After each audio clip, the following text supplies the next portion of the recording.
TV Informativo. Aqui o Vale se vê.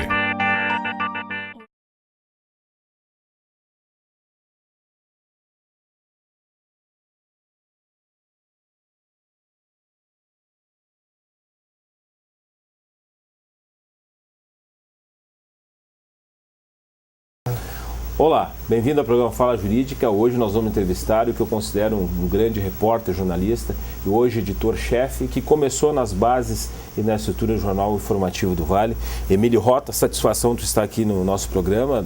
Somos da casa, mas eu tenho uma profunda admiração com o teu trabalho e digo desde o início, quando tu fazia aquelas pesquisas de investigação e muitos dos quais os grandes crimes de Lajeado foi solucionado com teus aportes, com teus inícios. Então hoje eu te trago aqui justamente para tu dar primeiro assim, como é que foi a tua vida, como é que foi a tua construção intelectiva para chegar hoje neste jornal e que sem dúvida alguma é um jornal que faz luzes ao nosso conhecimento em Lajeado e principalmente naquela série de investigação. Bem-vindo ao meu programa, Emílio, espero que tu possa fazer e transmitir para nós aquele conhecimento que tu tem muito de jornal agora de forma televisiva. Muito obrigado, Marco. Satisfação é minha de ter sido convidado para participar do teu programa, que recebe inúmeras personalidades da área jurídica e policial e da segurança pública aqui do Vale do Taquari. Eu estou no Jornal Informativo há 12 anos. Comecei como repórter de geral e de polícia e com o tempo fui galgando alguns degraus aqui dentro na empresa. Mas a minha base, como tu disse, é a área policial, a área de segurança pública. E nesses anos, foi 10 anos, né, na área de polícia, pude ver bastante coisa e acompanhar muitos dos pequenos e grandes crimes que ocorreram na região nesse período. Alguns deles, inclusive, ganhando Estado, né, como questão do assaltante banco seco, o caso Cremers e alguns casos aí, em que muitas vezes o Jornal Informativo era pioneiro, ou precursor, ou o primeiro a noticiar algumas informações referentes a esses crimes, né? Pois bem, meu primeiro grande caso aqui foi acompanhar o inquérito referente à morte de uma jovem chamada Fabiana Vayan, se não me engano. Sim. Um homicídio, né, ocorrido em 2002. E eu, que nunca tinha trabalhado na área de polícia, acompanhei a reconstituição desse crime na minha primeira semana aqui no jornal. Então já comecei bem, né? É uma história triste, mas eu comecei acompanhando uma história de grande repercussão, né? E a partir daí as coisas foram sucedendo. E aí que vem um ponto muito importante até para os nossos telespectadores e estudantes de jornalismo, é que, na verdade, eu sempre vejo de dois modos, a mídia e o comportamento do jornalista e do repórter. O que tu veio transformar hoje como coordenador do jornal de edição, que eu acho fantástico. Eu não sei se é essa a compreensão. Tu começa geralmente dentro de um caso expressivo, foi esse do caso terrível do Vayan, que foi morta essa menina aí pelo namorado. Isso.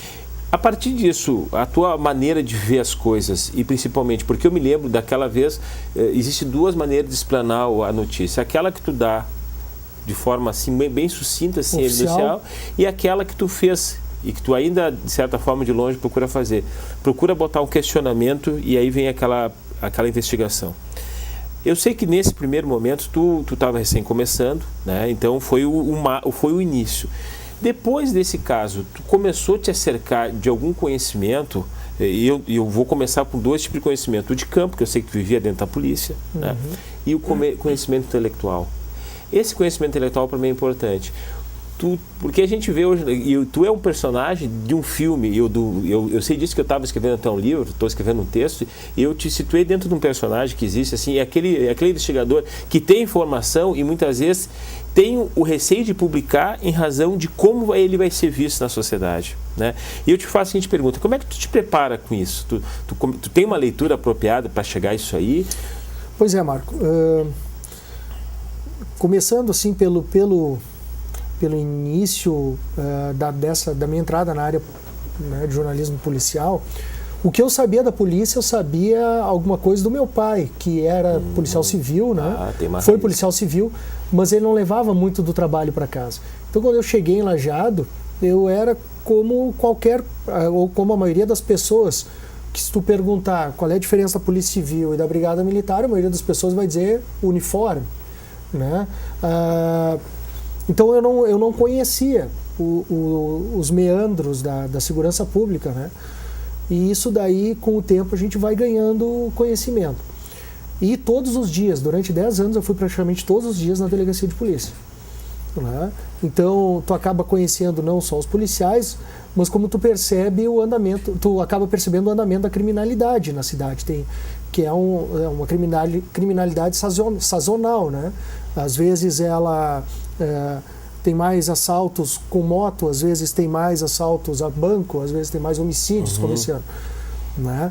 Então a gente vai, além de ganhando conhecimento nessa conversa com as pessoas, a gente vai tomando conhecimento também do que está acontecendo na tua volta. Tu perguntaste da preparação, né? Sim. Conversar com essas pessoas, tu ganha, tu te acrescenta intelectualmente, né? Mas claro que tu não pode simplesmente chegar na delegacia, tu não vai trabalhar, tu não vai ser um bom profissional se tu te limitar a isso, ir na delegacia, olhar as ocorrências e publicar no dia seguinte. Claro. Tu fica muito limitado. Então a interação é importante, né? Então, logo que eu entrei no jornal, o editor da época, Deoli Greff, disse para mim, era uma preocupação minha, de não ter fontes. Eu dizia, pô, eu não conheço ninguém na cidade, né?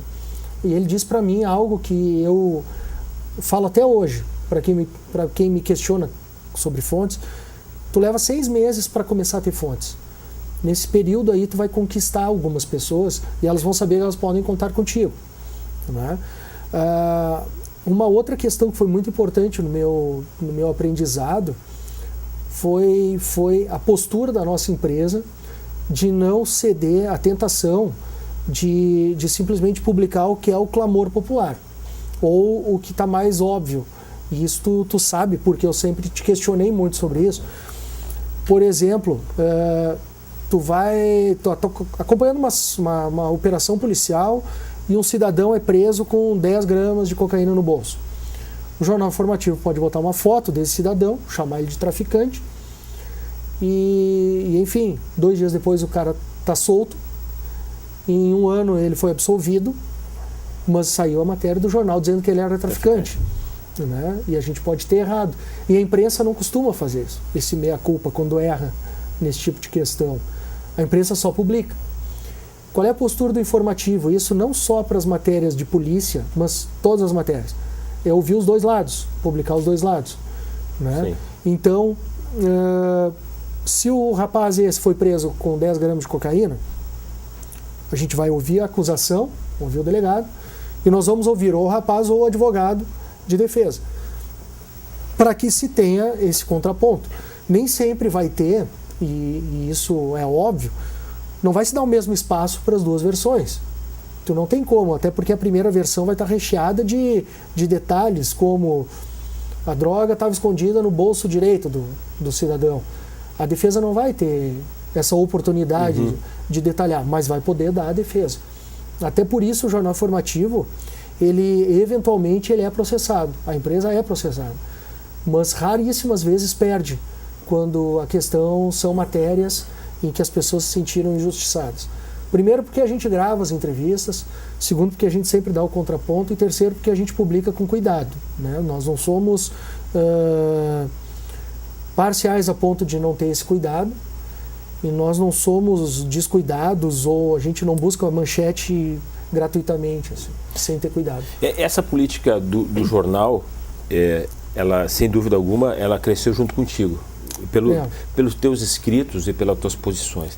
Mas eu vou, já acreditando nesse viés aí que tu disse, da questão de divulgar e muitas vezes não dizer nome. Tu sabe que tem aquele criminoso que é o chinelinho, né? Que tu mesmo viu que tu não vai publicar a respeito de um morador de rua, às vezes, morador de uma vila que foi pego com 3 buchinhas de cocaína. Claro. Ok, ela serve como paradigma, mas eu faço ao inverso. E se tem os grandes criminosos, né?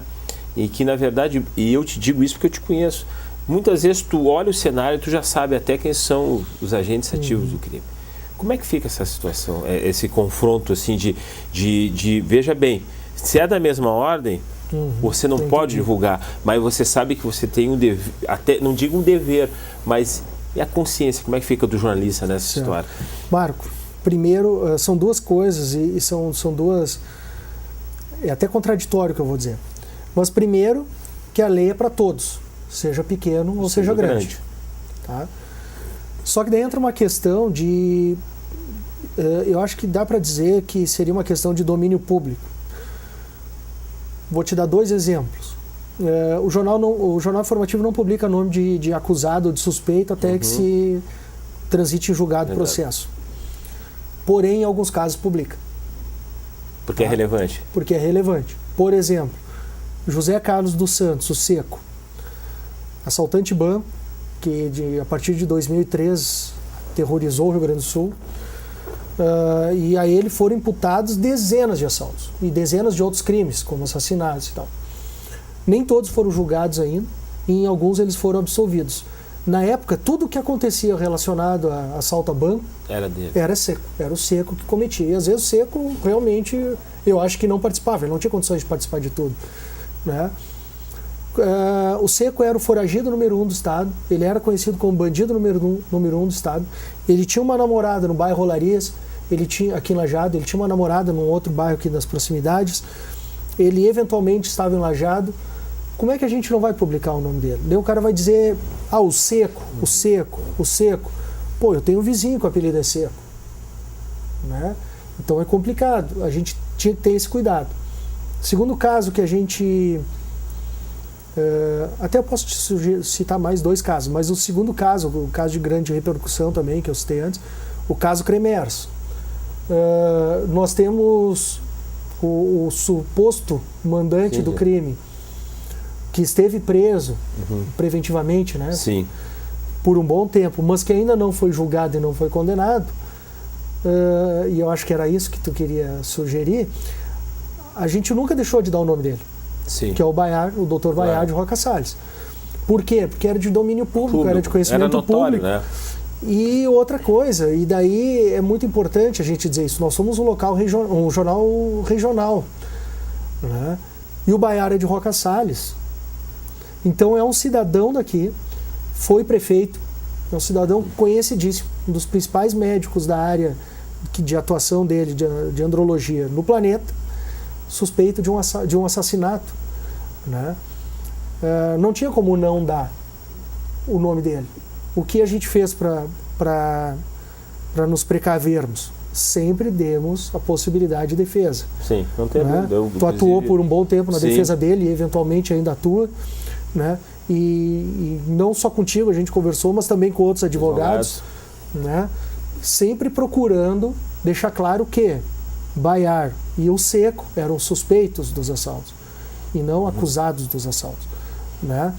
Terceiro caso, e daí também foi por pressão, digamos assim, deve fazer uns 10 ou 11 anos, um promotor de justiça aposentado aqui da região foi condenado por diversos abusos sexuais, entre eles das filhas, né? A gente começou trabalhando essa matéria, citando as reportagens, né? Citando um ex-promotor de justiça, ou um promotor aposentado de justiça. E isso começou a gerar muito problema para nós, por conta dos demais promotores de justiça aposentados. Claro, obrigatoriamente tinha que ser colocado o nome. Então a gente passou a dar o nome dele, né? Mas ele já tinha sido condenado. E mesmo assim a gente estava preocupado em utilizar o nome dele por ser uma pessoa do mundo jurídico, né? E também de uma pessoa conhecida na região inteira. Então assim, a gente trabalha tomando todo esse cuidado, né? E até hoje, depois que eu saí da polícia, a gente procura ter esse cuidado. Hoje, esse cuidado, o jornalista, na verdade, me corrija se eu estou errado, Emílio, ele não pode ter medo, ele tem que ter cautela, né? Eu não sei se a cautela é a palavra certa, é responsabilidade a palavra Responsabilidade. certa. Responsabilidade. Assim, Marco, a gente vive num mundo, e até nós não estamos no pior país em relação a isso, né? Mas a gente vive num mundo de processos, né? Então, até reportagens que não tem por que gerar processo, muitas vezes geram processo. Eu te faço isso aí, até porque nós tivemos sempre no olho do furacão, né, quase todos os grandes processos do Estado a gente teve de forma direta ou indireta, né? E eu sempre te vi de uma postura de admiração e, por outro lado, tentando compreender como o jornalista vê, porque o jornalista, na verdade, o repórter, ele tem a liberdade de fazer especulação sobre aquilo que o povo exige, que é a informação. Sim. E às vezes eu fico muito a pensar assim, e quando nós deparamos hoje em Lajeado, né, estou fazendo uma avaliação em que, e eu vou fazer no segundo programa, vou te retomar isso aí, quando nós temos uma sociedade que, no meu entendimento, há 10 anos, não tinha uma criminalidade tão violenta como tem hoje, e hoje nós temos uma nova criminalidade, e de repente nós não temos a coragem, muitas vezes, ou melhor, nós não temos a visão de saber o que está dando de errado por tantas mortes que está acontecendo aqui em Lajeado. Isso não é culpa também, muitas vezes, de nós, imprensa, de não assumirmos, às vezes, por que está acontecendo isso se nós não conseguimos dar nomes a esses atributos, a essas coisas? O que está acontecendo? Pois é, Marco, assim...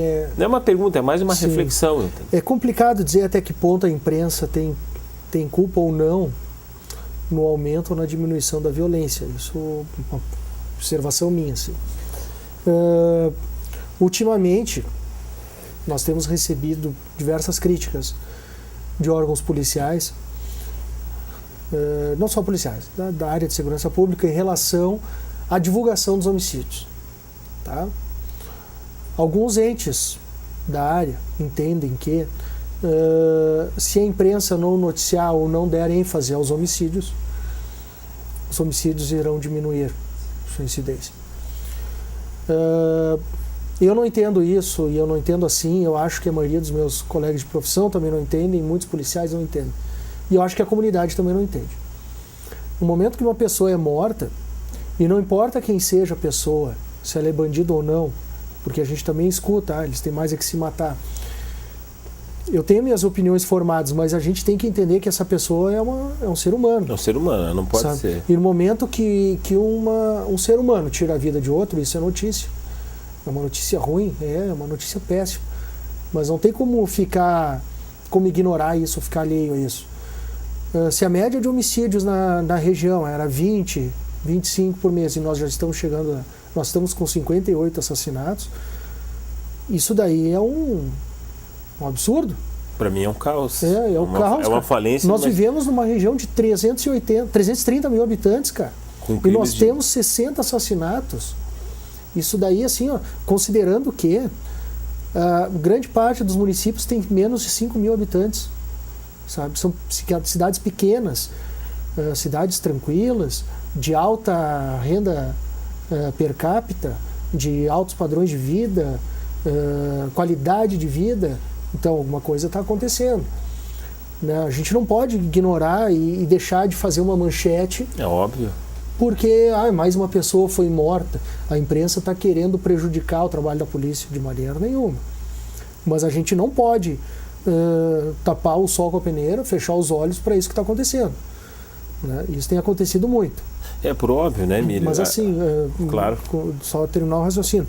Nos últimos anos, sempre que um crime, um tipo de delito, se desgarra do normal, né, a gente sofre essa pressão. Né? Eu tive um problema bem sério com um delegado de polícia anos atrás, por conta disso, porque a gente estava noticiando o excesso de furtos de veículos em Lajeado. A média eram 20 crimes por mês, e já estava 60 crimes num mês, 60 furtos de veículos, e era recém dia 20. E a gente noticiou e foi bem problemático, assim. Esse delegado foi para um outro veículo de comunicação e levou para o lado pessoal e falou contra a minha pessoa e tal. Acho que esse delegado nem é mais delegado, salvo melhor. Não, ele é delegado. Mas assim, isso as pessoas não ficam sabendo, sabe? No momento que a gente faz uma página policial, a gente tem reclamação sempre dos dois lados, né? Ou de mais lados, porque se a gente noticia a história do bandido, a polícia reclama. Se a gente noticia só a parte oficiosa, e a questão oficial do trabalho da polícia, os presos reclamam, ou os advogados dos presos reclamam. Se a gente noticia matérias da Polícia Civil, a Brigada Militar reclama. Se a gente noticia matérias da Brigada Militar, a Polícia Civil reclama. Então, assim, a área de segurança pública, e a gente brinca muito aqui dentro, fazer polícia é mais difícil que fazer política. Porque tu tem que ser mais político do que quem faz política. Com certeza. Sabe? É muito difícil agradar a todos, e a gente não vai conseguir agradar. Então, por isso, a responsabilidade é a questão principal nessa cobertura. Tu não vai conseguir ser imparcial, porque todo jornalista tem coração, tem experiências próprias, tem as suas preferências, né? Tem jornalista de polícia que não gosta de cobrir homicídio. Tu vê uma pessoa morta, não é fácil. Tem gente que trata bem com o assunto, tem gente que não, né? Então, assim, fazer polícia é uma área muito complicada, muito complicada. E só voltando a essa questão de segurança, e que eu vejo o informativo como um grande termômetro na nossa comunidade a nível de conhecimento. Mas nesse aspecto, assim, que a gente vê assim, índice de criminalidade, e muitas vezes a gente propõe uma solução para aquilo ali, de repente se faz, o que eu vejo muito acontecer, a polícia toma uma investidura de investigação, prende vários, e passado alguns dias ou passado algumas semanas, se dilui e os principais suspeitos são colocados à rua, justamente não é por culpa do judiciário, é culpa que justamente a polícia tenta fazer um trabalho e daqui a pouco não existe uma testemunha, e daí eu fico me perguntando assim, Emílio, a gente, no momento que publica e divulga algo no ar, tem uma responsabilidade com isso, mas nós também temos uma responsabilidade para aqueles que nos assistem. Eu te faço a seguinte pergunta: hoje, na verdade, frente a essas criminalidades, onde é que está o erro disso? Porque um erro tem que existir. O erro em relação à soltura? Não, em relação ao número de homicídios que estão acontecendo, e muitas vezes, muitas das quais, eu posso estar errado, nós tivemos mais de 50 homicídios em Lajeados. Eu não sei se todos estão solucionados, né? Eu vou dar um exemplo que eu não sei se está solucionado, vai me corrigir. Teve um irmão do Big Brother aí, que morreu lá embaixo. No ano passado. E parece que não sei se teve solução ainda esse caso, né? Então, eu faço a seguinte pergunta: eu não quero, veja bem, a crítica que eu faço não é contra a instituição polícia, e nem estou fazendo uma crítica em relação aos redatores do jornal, e nem crítica a mim mesmo, mas na verdade eu quero ver o caminho, onde é que está o caminho de análise para a gente ver isso aí. Como é que nós podemos analisar isso? Só para dar um número, no ano passado, se não me engano, eu fiz que eventualmente eu escrevo ainda, eu fiz uma reportagem apontando que haviam 50 homicídios não solucionados nos últimos 10 anos no Vale do Taquari. Então eu não considerava esse genocídio de 2014, né? Tá, hoje seria genocídio? Eu não sei quantos crimes estão em aberto ainda, mas no ano passado, metade do ano passado, eram 50 crimes em 10 anos. Bom, Marco, assim, eu acho que a polícia faz um trabalho hercúleo aqui na região. Eu disse isso esses dias num editorial. O editorial, inclusive, foi criticado pela própria polícia, dizendo que alguns entenderam que era um editorial partidário e que era contra o governo que estava na situação, que ainda está na situação.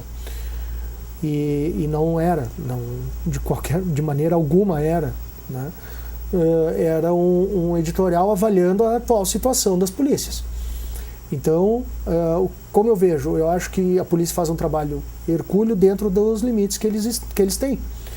Se for pensar, eu não tenho mais os números exatos, porque eu estou fora da área, mas digamos que a delegacia de polícia tem uma defasagem de 40%, a de Lajeado 40%, 50% de efetivo, provavelmente. Sim.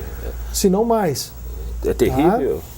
Mesma coisa as outras delegacias da região. Estrela, se não me engano, na década de 80 tinha 19 policiais e hoje tem 6 ou 7. Tá? Esse é o primeiro fator. Então, como é pessoal, falta de como pessoal. Como é que tu vai fazer um trabalho de qualidade se tu não tem gente para fazer o trabalho de qualidade?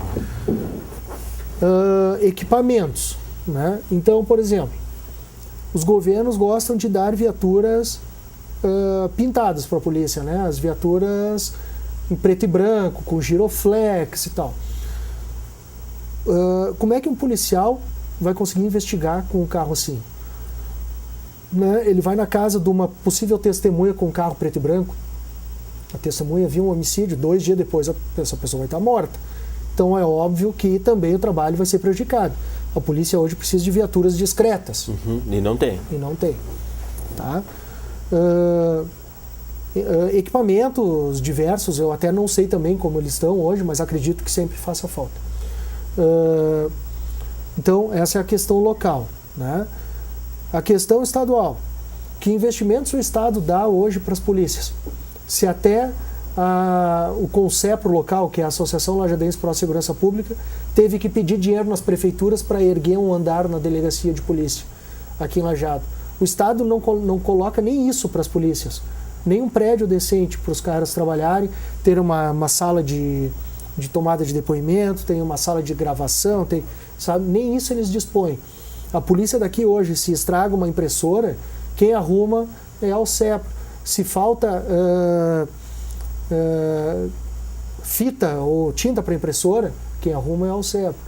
Se estraga um split, quem arruma é a Alcepro, porque a polícia não tem verba. Tá? Perícia. Né? Então daí o policial consegue, o perito consegue uma boa impressão digital, ou consegue um fio de cabelo para fazer um exame de DNA, ou consegue alguma prova que exija perícia. O Instituto de Perícia está fechado em Porto Alegre, o prédio. Não sei se tu sabia disso. Está fechado há um ano. Eles estão trabalhando em salas alugadas. Não tem perícia, cara. Então, como é que um policial como é que um delegado vai conseguir exigir que um processo anda de forma rápida, né? Como às vezes ele consegue com a investigação, se não tem nem perícia, né? Agora, meses atrás fizeram um mutirão e eles estavam periciando arma apreendida há 10 anos. 10 anos. Tem sabe? processo. E isso assim, ó, a palavra é forte, mas é ridículo. É ridículo. Né? Então, tem a questão das perícias, tem a questão das testemunhas. Né? As pessoas têm medo hoje de se envolver, então muita gente vê os assassinatos e não tem quem fale.